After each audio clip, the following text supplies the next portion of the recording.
c'est Sabine, capable aujourd'hui d'épargner plus de 1300, 1400 euros par mois. Les voyages, les week-ends, les restaurants. À Paris, moi j'étais à 2000 euros net, j'ai à plus de 5000 euros net. Hello tout le monde, c'est Théo et on se retrouve aujourd'hui pour une toute nouvelle vidéo sur ma chaîne YouTube. Je suis avec Sabine, ma recruteuse à Genève et aussi mon associée sur l'accompagnement frontalier suisse. Elle aide tous les jours des Français à trouver un job en Suisse depuis la France et on va justement parler de ce que les recruteurs suisses attendent vraiment, des erreurs à éviter et surtout comment maximiser ses chances pour trouver un travail en Suisse. Mais juste avant de commencer, si toi aussi tu veux tripler ton salaire en moins de 90 jours, pense à t'abonner à la chaîne et à cliquer sur le lien qui sera juste en dessous dans la description. C'est le premier pas pour changer ta vie et c'est exactement ce que font ceux qui passent à l'action dès maintenant. Du coup Sabine, est-ce que tu peux te présenter assez rapidement pour les gens qui ne te connaissent pas? Avec plaisir. Alors moi c'est Sabine, je suis recruteur à Genève, ça fait maintenant 3 ans. Ok. À la base, j'étais en région parisienne et en fait, j'ai passé un master 2 en tant qu'ingénieur d'affaires. Donc, j'ai commencé ma carrière, j'étais commerciale. Ok. Et en fait, j'ai pas du tout apprécié la partie commerciale, la partie vente, etc. Et ce que j'ai décidé de faire en 2020, c'est justement de me réorienter. Et donc aujourd'hui, je suis recruteur. Ça fait maintenant 3 ans sur Genève et je me plais complètement dans ce job. Ok. Toi, du coup, Sabine, qui recrute tous les jours à Genève, c'est quoi, du coup, le profil type qui attire les recruteurs suisses? Alors, pour moi, le profil type, c'est un profil qui sait s'adapter, qui fait des recherches, du coup, par rapport à qu'est-ce que les Suisses attendent sur le marché, quelles sont vraiment, en fait, l'adaptation que tu as besoin de faire, en fait, en tant que Français, aujourd'hui, pour venir travailler en Suisse. Ok. Et pour moi, c'est hyper important, justement, l'adaptabilité que quelqu'un pourrait avoir sur le marché. Ok. Et du coup, rapidement, on va en reparler un petit peu après, mais niveau CV et lettre de motivation, est-ce qu'il faut l'adapter au marché suisse? Obligé. C'est obligé. Franchement, Ouais. tu peux pas passer outre que ça. Donc c'est... Parce Ouais. qu'en fait, il faut se dire que c'est un marché étranger. Le marché français est un marché étranger à un marché suisse. Donc ça veut dire que tu peux pas arriver et te dire: «OK, moi je connais tout, je sais tout» et voilà, Ouais. ça marche pas comme ça. Ouais, c'est ça. Ok. Donc il y a vraiment un CV différent entre le CV type français et le CV type suisse. Il y a une réelle différence. C'est pas juste sur les réseaux on en joue parce qu'on veut vraiment vous expliquer qu'il y a une réelle différence. C'est vraiment vrai du coup. Absolument. Ok. Aujourd'hui, il y a beaucoup de concurrence sur le marché suisse, beaucoup de concurrence sur les frontaliers. Mais du coup, qu'est-ce qu'un Français peut concrètement apporter à une entreprise suisse? Pour moi, déjà, il y a la motivation. Le fait que les salaires en France, les salaires en Suisse sont différents. Ça, je pense que tout le monde est au courant. Ouais. Et donc, un Français, finalement, qui vient travailler en Suisse, c'est un Français qui est motivé, qui peut être en tout cas motivé par l'argent. Et donc, en Suisse, le marché, il fonctionne un peu à l'américaine, à la méritocratie. Donc, il faut travailler beaucoup pour mériter beaucoup. Et donc, je pense que pour un profil français, c'est toujours chouette de venir travailler sur Genève. Ouais, c'est clair. Ok. Du coup, est-ce que tu pourrais nous citer les 3 erreurs que font 90% des Français qui veulent venir travailler en Suisse? Alors, pour moi, je parlerais déjà, du CV. Franchement, le CV français en Suisse, c'est pour moi quelque chose qui marche pas du tout. Il faut adapter son CV, pour le marché suisse.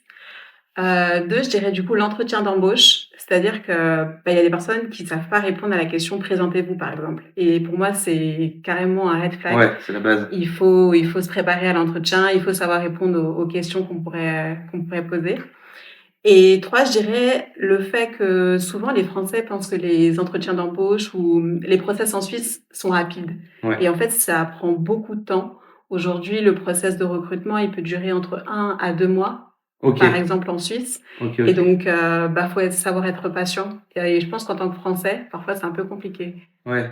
Ouais, souvent la patience peut être mise à rude épreuve, enfin, peut être mise à rude épreuve, effectivement. C'est vrai qu'il faut attendre 1 mois, 2 mois pour intégrer l'entreprise, c'est vrai que ça peut être long, ouais. Exactement. Ouais. Mais bon, ça en vaut le coup quand il y a un gros salaire derrière, c'est vrai que ça peut valoir le coup, ouais. Du coup, aujourd'hui, est-ce qu'un Français qui n'a pas encore son permis de travail a plus de chances ou a moins de chances qu'un Français qui a déjà un permis de travail pour être recruté, du coup, sur la Suisse ou sur Genève directement? Je dirais un peu des 2. Ça dépend encore une fois, de l'importance et de l'urgence qu'un client peut avoir pour, recruter quelqu'un. Ok. Donc parfois, je vais privilégier des gens qui sont déjà installés pour un démarrage rapide chez un client. Mm. Mais, il n'y a pas de frein à recruter quelqu'un qui, par exemple, vient de Paris et qui veut s'installer sur Genève, parce que OK. finalement, la démarche administrative est faite par l'entreprise pour le permis G. Ouais. Donc en fait, c'est hyper simple, c'est hyper rapide et il y a absolument pas de blocage, en tout cas pour, les entreprises, à recruter des personnes qui viennent de l'étranger. Ouais, parce qu'effectivement, si on a un bon CV, une bonne lettre de motivation et surtout une très grosse motivation, Mmh, finalement, si c'est juste le permis G qui manque, c'est quelques formalités, c'est plutôt simple, hein, d'obtenir son permis G finalement. exactement, c'est ça. Donc c'est pas un frein finalement. Non, OK, absolument pas. super. Du coup, aujourd'hui, à ton avis, est-ce que c'est plus simple de postuler directement en ligne pour venir travailler en Suisse Mmh. ou plutôt de se déplacer sur Genève et d'aller toquer aux portes des entreprises? Franchement, clairement, pour moi, il y a qu'une seule réponse, c'est postuler en ligne. En OK, fait, venir déposer des CV, ça fonctionnait il y a peut-être 5, 10 ans. ouais, Aujourd'hui, tout le monde a un site internet et tout le monde ne veut pas forcément être dérangé OK. par, accueillir quelqu'un sur site. Donc, pour moi, postuler en ligne. OK. Et si tu devrais donner le meilleur site pour aller postuler, et poser son CV quand tu veux venir travailler en Suisse, ce serait quoi le meilleur site, le site numéro un? Est-ce que je peux en donner 2? Ouais, ouais, bien sûr, Parce que carrément. pour moi, en fait, il y a JobUp qui est le seul réseau social du coup, sur Suisse. OK. Mais de l'autre côté, il y a aussi LinkedIn qui Ouais, fonctionne hyper bien ouais. et qui en fait est connecté avec, partout en fait. Et donc, pour moi, c'est hyper important d'être présent sur LinkedIn et JobUp. OK. Est-ce que du coup, justement, par rapport à LinkedIn, tu pourrais me Mmh. donner un tips pour optimiser sa présence et être un petit peu plus visible, du coup, sur ce réseau suisse? Alors, pour moi, LinkedIn, il faut être présent. Et en fait, parfois, il y a des gens qui pensent que c'est seulement un CV en ligne et ça s'arrête là. Ouais, C'est hyper important de, commenter des publications, liker des publications, envoyer des messages également. Du coup, LinkedIn, c'est pas seulement un CV en ouais. ligne et c'est hyper important, en fait, d'être tout simplement présent sur LinkedIn. Se créer un vrai réseau, quoi. Ouais, c'est Exactement. ça. Un peu comme Instagram Ouais. ou comme TikTok, par Ouais, exemple. c'est clair. OK, top. En tant que recruteuse suisse, c'est quoi un CV vraiment convaincant? Est-ce que tu peux nous donner juste une astuce concrète? Alors, pour moi, ce serait la photo, mais pas n'importe quel type de photo. Pas la photo où tu es en vacances ou à la Ouais, montagne ou je ne sais quoi. Franchement, une photo professionnelle, fond neutre, avec un joli sourire, bien ouais, habillé, c'est hyper important. Parce qu'en fait, la première impression, elle est hyper importante. Donc du ouais, coup, la photo, ça passe ou ça casse. c'est clair. Ouais, OK. Aujourd'hui, quels sont les secteurs qui recrutent le plus en tant que frontalier suisse? Alors, déjà l'informatique. Franchement, c'est un métier où il y a tellement de possibilités, que ce soit un OK, développeur, un ingénieur ou un business analyst. Donc OK, l'informatique et 2, je dirais la restauration. Franchement, sur OK. Genève, il y a tellement de restaurants qu'à mon avis, que les Ouais, postes de serveur, de cuisinier ou des choses comme ça ouais. doit être des métiers où effectivement il doit y avoir beaucoup de Ouais, demandes. effectivement, c'est vrai que je confirme, moi étant cuisinier aussi, c'est vrai que j'ai jamais eu de mal à retrouver du travail où, Mmh, on voit des annonces tous les jours, tous les jours. Si tu le diplôme de cuisine, si tu as une bonne expérience en France, tu rentres, très facilement avec toujours un CV adapté, une lettre de motivation et vraiment toujours. une bonne présence. Mais, c'est vrai que c'est des métiers où c'est plutôt simple de Mmh. rentrer. Du coup, aujourd'hui, est-ce que n'importe quel Français peut venir travailler en Suisse ou il faut des contacts ou un diplôme en particulier? Pour moi, un peu des 2. C'est-à-dire que demain, tu as un contact, quelqu'un qui travaille déjà dans une société suisse et qui Ouais, potentiellement peut te faire rentrer dans la société. c'est vrai que c'est Franchement, le mieux. piston, c'est Ouais, hyper rapide. J'ai OK, j'ai mon copain qui travaille là, je le OK, recommande, voilà, ça c'est plus rapide. Par contre, quelqu'un qui a pas de réseau, ouais, et qui justement, a envie de s'en sortir, a envie ouais, justement, de changer sa vie et venir travailler en Suisse, pour moi, c'est possible. ouais, Après, il y a deux possibilités. Un, pas abandonner parce que, comme ouais. je disais, le process, il est hyper long, donc c'est seulement aux personnes les plus patientes et qui ont le plus de volonté qui vont pouvoir réussir. OK. Et 2, franchement, s'adapter, quoi. Depuis tout à l'heure, on parle de CV, de lettre de motivation. C'est hyper important. Si tu sais pas faire ça, en fait, pour moi, ça passe pas. Ouais, et il est important du coup de vraiment se créer un réseau sur LinkedIn du coup pour vraiment optimiser ses chances quoi. Ouais, Exactement. Parce que finalement, souvent, ça passe mieux quand tu connais quelqu'un qui recommande quelqu'un qui recommande quelqu'un, de se dire: «OK, cette personne peut être de confiance et j'ai envie de la recruter, quoi». OK. Bon ça c'est vraiment du tips précieux à appliquer du coup. Du coup aujourd'hui, quel serait ton meilleur conseil pour quelqu'un qui nous regarde et qui souhaiterait venir travailler en Suisse? Déjà faire appel à toi. OK. Ouais forcément. dans Faire un appel à premier nos temps. services, ouais, c'est clair. Exactement, parce que du coup, Ouais, bah, tu es déjà ici. Enfin, ouais, contacter quelqu'un qui travaille déjà ici, je pense que c'est un bon tips. ouais, Et deux, je pense qu'on n'a pas cessé de le répéter, mais s'adapter, quoi. ouais, Enfin, rechercher qu'est-ce qu'un bon CV, faire appel à un professionnel potentiellement qui connaît déjà ça, pour mmh, pouvoir aider, conseiller et surtout bah, motiver la personne à ne pas abandonner. Et je pense que c'est hyper important justement de se faire accompagner selon moi parce que le ouais, marché, il est hyper concurrentiel. Il y a beaucoup de personnes, je pense, qui veulent venir travailler en Suisse. Il n'y a pas la chance pour tout le monde. Et ouais, donc, il y a des erreurs en fait à ne pas faire et il y en a beaucoup qui le font malheureusement. Donc, ils laissent ouais. passer leur chance. Et du coup, suite à ça, je reçois beaucoup de commentaires ou de messages qui me disent que la Suisse est complètement bouchée et que c'est impossible d'y rentrer aujourd'hui en 2025. Est-ce que c'est vrai ou est-ce qu'on peut encore du coup rentrer en Suisse en 2025? Pour moi, c'est encore possible. Enfin, sinon, mon métier n'existerait pas. Ouais, Je forcément. serais pas recruteuse.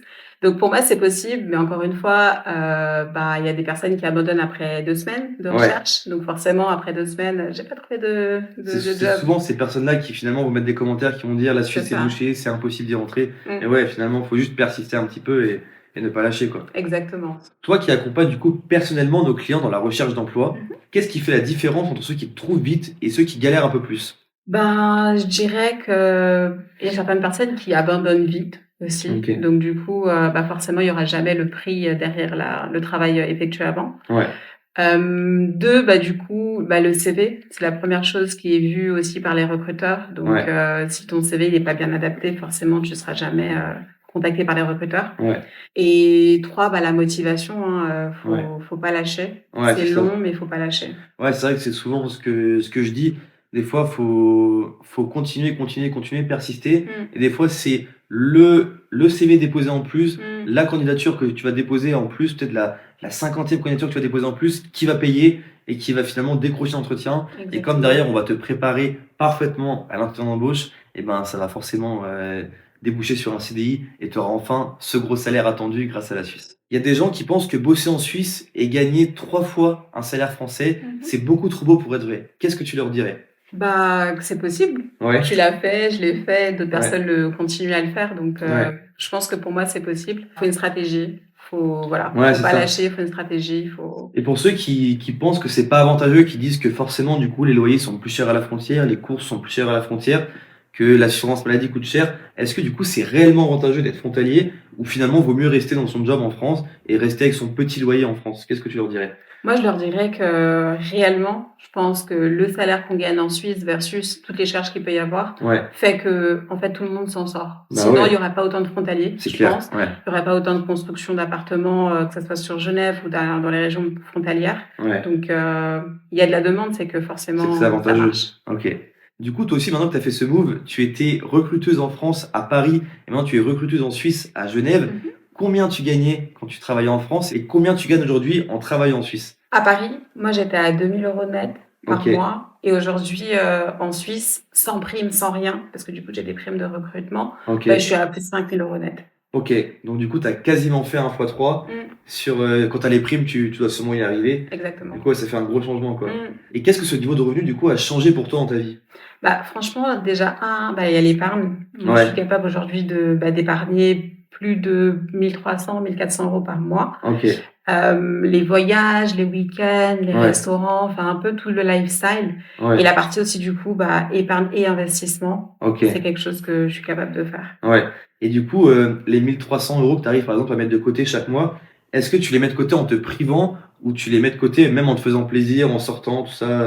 Comment ça se passe de ton côté? Non, en me faisant plaisir. Ouais, Clairement, c'est l'argent qui est mis sur le côté pour d'autres projets. ok, Mais pour autant, bah, je me fais plaisir, je ok. sors, on Ok. profite. Merci Sabine pour cette vidéo et tes conseils. Si vous aussi vous voulez devenir frontalier suisse et passer le cap, je vous laisse un lien qui sera présent juste en dessous de la vidéo. Au travers de ce lien, vous trouverez la présentation complète de mon programme Devenir frontalier suisse en moins de 3 mois, qui a aidé de nombreuses personnes à passer le cap et à améliorer d'un trait leur situation financière, mais surtout personnelle. Vous avez le programme entièrement détaillé ainsi que le témoignage de mes participants. Et si vous avez le feeling avec moi, ce sera un réel kiff de vous compter parmi nous. Je vous souhaite une excellente journée ou une excellente soirée. On se retrouve très bientôt sur ma chaîne YouTube. C'était Théo et Sabine. Ciao ciao à tous.